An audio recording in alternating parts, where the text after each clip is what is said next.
Hello friends, કેમ છો? તો તમારું બધાનું સ્વાગત છે અમારી ચેનલ ઉપર અને અમારા નવા બ્લોગમાં. તો આજે હવે અમે ઘરે શેમ્પૂ બનાવવા જઈ રહ્યા છીએ ફ્રેન્ડ્સ. તો તમને ટોટલી એની માહિતી બતાવીશું અને કેવી રીતના અમે બનાવીએ છીએ અને એમાં કઈ કઈ વસ્તુઓનો ઉપયોગ કરીએ છીએ એ પણ તમને બતાવીશું. તો શેમ્પૂ ઘરે બનાવવાનું ને આપણે? વાળ બહુ ઉતર્યું, બધો બાંધો બહુ વાપરી કાઢ્યો. બરાબર. વિચારું ઘરે એક વખત બનાવીને ટ્રાય કરીએ કેવું રે. બરાબર. તો શું શું નાખવાનું હવે? જો જાસૂદનો ફૂલ, જાસૂદનો ફૂલ, ઈનો પત્તો લીધો, ઈનો પત્તો ધોઈ નાખ્યો અને ઓમાં નાખ્યો. બરાબર. પછી અરીઠાનો પાવડર, અરીઠાનો પાવડર, અરીઠું હોય તો ચાલો. અરીઠાનો પાવડર નાખ્યો 100 ગ્રામ. 100 ગ્રામ અરીઠાનો પાવડર. હવે સિકાકાઈ પાવડર, સિકાકાઈ પાવડર. એટલે આ બધું ભેગું જ કરી દેવાનું ને ટૂંકમાં? આ સિકાકાઈ પાવડર, સિકાકાઈ પાવડર બધું 100 ગ્રામ. બરાબર. પછી શું આવશે? જો સિકાકાઈ પાવડર નાખી દીધો. બરાબર. હવે સૂકા આંબળાનો પાવડર, સૂકા આંબળાનો પાવડર. આખો હોય તો ચાલો, એ પલાળ દેવાનો, પછી સવારે પીસવાનો આવે. બરાબર. અને આ આપણે સીધો પાવડર જ લાયા છીએ. હવે આમાં પાણી નાખીને આ લોખંડની કઢાઈ ઓકે રાખવાનો અને આખી રાત પલાળી રાખવાનો. બરાબર. હવે એમાં ચોખ્ખું પાણી આપણે પીવાનું, મિનરલ જે પાણી હોય ને એ વેડવાનું. ચકલીનું પાણી નહીં લેવાનું. મિનરલ પાણી વાપરવાનું ભાઈ.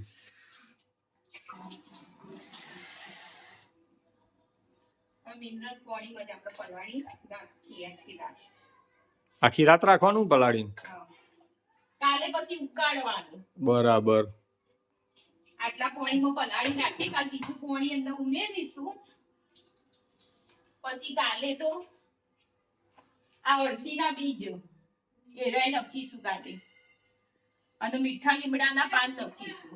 એ કાલે પ્રોસેસ એરાય કાલે બતાવીશું. અત્યારે આ બધું મિક્સ કરી રાખીએ.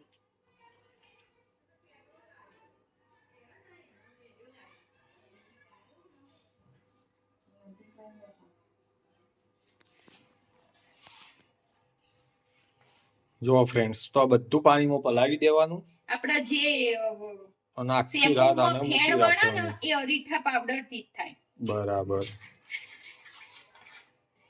આ બધું પલળ છે ને એટલે એમાં હે ને જો આ ફીણ થવા માંડી ને એ અરીઠા પાવડર થી ફીણ થાય. બરાબર. આખી રાત પલાળીશું, કાલ સવારે બીજું પાણી અંદર ઉમેરીશું અને ઉકાળીશું. એટલે એ વખતે એમાં અળસીનો બીજ બોલો, અળસીનો બીજ નાખીશું કાલે, અને મીઠા લીમડાના પાન ધોઈ નાખીશું. બરાબર. ઉકાળીશું અને એના પછી થશે શેમ્પુ તૈયાર. પછી ગળી દેવાનું આનો. તો ફ્રેન્ડ્સ, આ શેમ્પુ તમને હજી આગળ પણ આની રેસીપી આ રીતના જ તમને બતાવવામાં આવશે. કાલ સવારે પણ, કાલ બનાવતી વખતે પણ આનો વિડીયો અમે લઈશું. અને એના પછી ટોટલી કમ્પ્લીટ તૈયાર થઈ જાય પછી આ વિડીયો અમે અપલોડ કરીશું. તો અમારી ચેનલ પર બન્યા રહેજો. વિડીયો ગમે તો લાઈક કરજો, શેર કરજો, કોમેન્ટ કરજો અને આવી રીતના જ અમને સપોર્ટ કરતા રહેજો. ગુડ મોર્નિંગ મિત્રો, સ્વાગત છે તમારું અમારી ચેનલમાં. જેવું કે આપણે કાલે જે શેમ્પૂ બનાવવાનું પ્રોસેસ કરી હતી એ તમને બધાને બતાવી હતી, અને બીજા દિવસે એ કેવી રીતના કરવું એ પણ તમને બતાવવાનું હતું. તો હવે આગળની પ્રોસેસ તમને બતાવી દઈએ કે શેમ્પૂમાં શું કરવાનું અને કઈ રીતના બનાવવું. કરી દીધું ચાલુ બકા? શું કર્યું કહો પછી શેમ્પૂમાં બનાવવા માટે? સૂકી મેથી નાખી. બરાબર. 1 ચમચી. બરાબર. કાળા તલ નાખ્યા 1 ચમચી. અને 2 ચમચી પેલાના બીજ, અળસીના બીજ નાખ્યા. બરાબર. અને મીઠા લીમડાના પાન આટલા નાખ્યા. બરાબર. ઉકળવા મૂક્યું. કાલે નાખવાનું ભૂલી ગઈ, નકર પલાળ જ નાખી દેવાનું. હવે ક્યાં સુધી ઉકાળવાનું?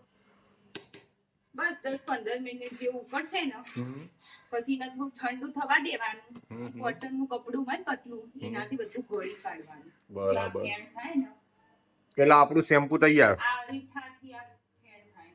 અરીઠા નાખવાથી ફીણ વરે. બરાબર.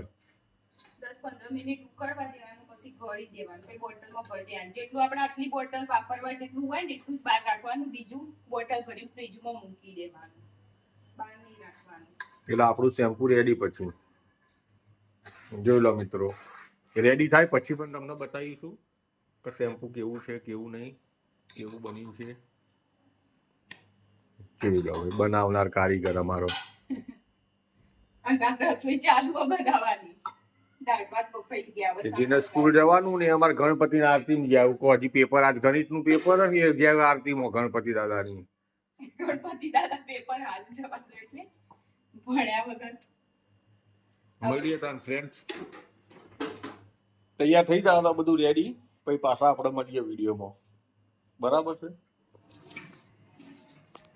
અલી ભાઈ? હવે શેમ્પુ તૈયાર થઈ ગયું છે અમારું. જો એક આ કાચની બોટલ ભરી આ ફ્રીજમાં મૂકીશું. બરાબર. અને પેલી વાપરવા રાખીશું પ્લાસ્ટિકની. અને એમાંથી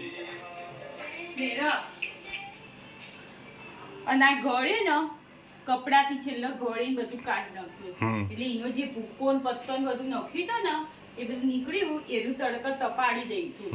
પછી એકદમ થઈ જાય ને, ઉકાઈ જાય ને એટલે એને મિક્સરમાં પીસી એનો પાવડર કરીને રાખીશું. તે જ્યારે આપણે મોથા મેદી નાખીએ ને એમાં 2 ચમચી નખવા થાય. બરાબર. તો ફાઇનલી ભાઈ શેમ્પુ તૈયાર થઈ ગયું છે. એનો ઉપયોગ કરીશું ને એટલે તમને કહીશું કે શેમ્પુ કેવું રહ્યું. બરાબર. વાપરીએ એટલે ખબર કેવું.